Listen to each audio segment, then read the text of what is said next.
What is up, dudes and dudettes? I am the mystical green beanie, and welcome to another episode of Beanie Babble, the show where I take a concept or concepts from the comic book industry, the community, and various comic book media, and I talk about the things that I find interesting.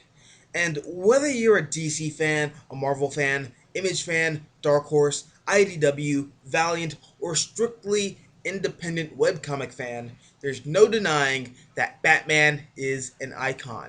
Not just limited to pop culture, but an entity embedded within our collective consciousness.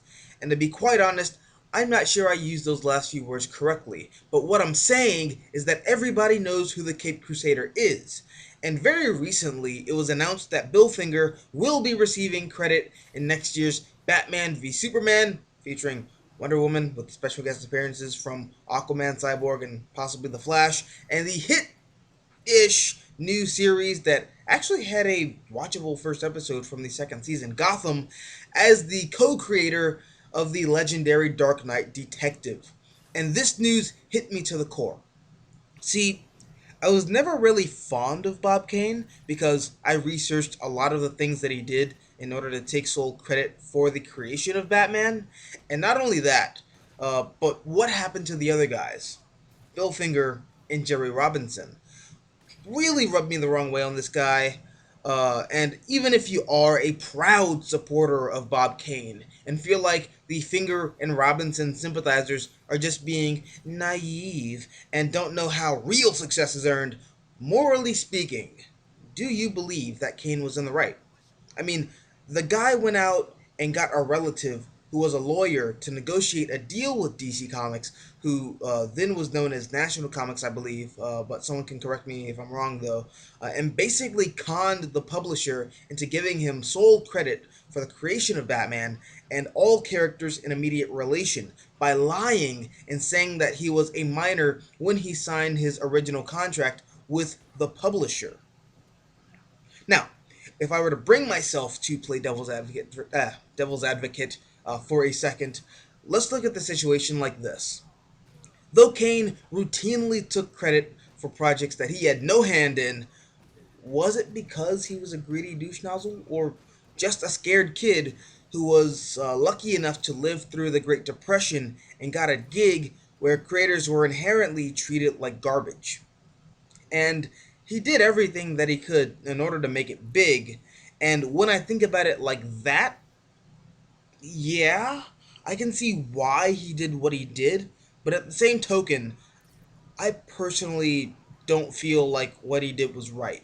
I mean, as a comic book creator myself, I am both a writer and an artist, and I'm better at one than the other, and I'll be the first to admit that. That aside, I work with others, and I've created characters and concepts with other people, and I can't see myself doing to those people, my friends, what Bob Kane did, because that is what I like to call, and pardon my French, a dick move. That you just don't do that to people. All right, yeah, no. And even after that, even after he made it to the big leagues and he started wiping his butt with Benjamins and eating gold flakes for breakfast, he could have at least told the truth and said that he didn't create the Batman that we know and love.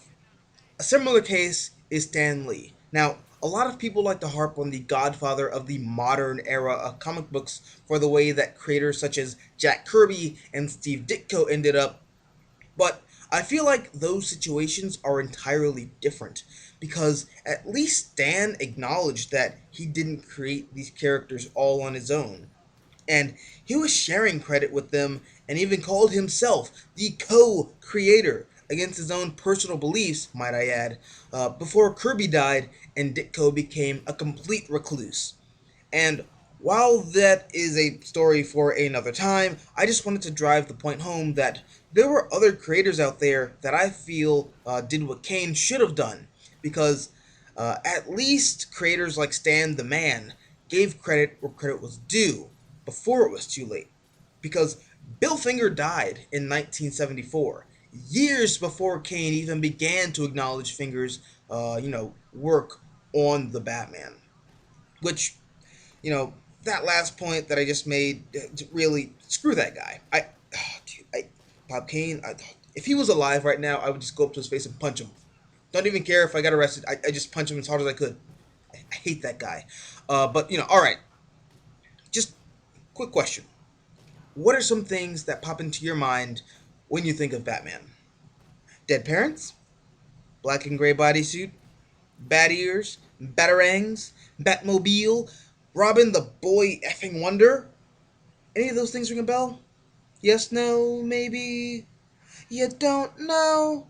Should I repeat that question? No, no, that was a Malcolm in the Middle joke that only I got. Okay, anyways, I digress. So, all those things. Want to know who really came up with them? I'll give you a hint. They're both dead, and they're not Bob Kane. Bill Finger and Jerry Robinson created all those lovely little tiny, not really noticeable, kind of flat, forgettable details that aren't really important to the mythos of the Batman character at all. And that's just me being sarcastic, by the way, if you didn't pick up on that. So, yeah, in short, I'm not a huge fan of Bob Kane. I don't like this guy, and he stole credit. Or I'm not even gonna. Nope, just I hate this guy. I'm gonna end it right there. If you like this video, hit the like button, share, support the channel. If you want to see more content like this, all you gotta do is subscribe. I am the Mystical Green Beanie, and as always, until next time, adios, nachos.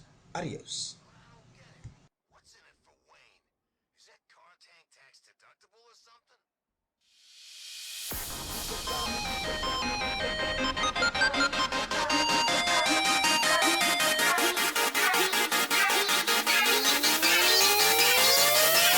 Charged up.